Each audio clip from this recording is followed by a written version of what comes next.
কি ভাবছেন? জীবনটা এরকমই? এই ভিডিওর মতো এরকম সুন্দর? এই ছোট বাচ্চার হাসিটা এরকমই নিষ্পাপ?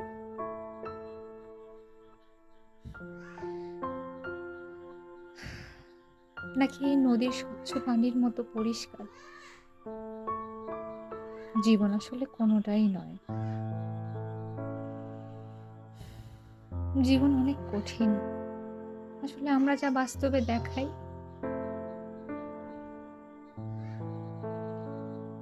সেটা আসলে বাস্তবতা নয়। সেটা শুধু লোক দেখানো। সাময়িক সময়ের জন্য নিজেকে সুখী দাবি করা। মানুষকে দেখানো যে আমি খুব ভালো আছি।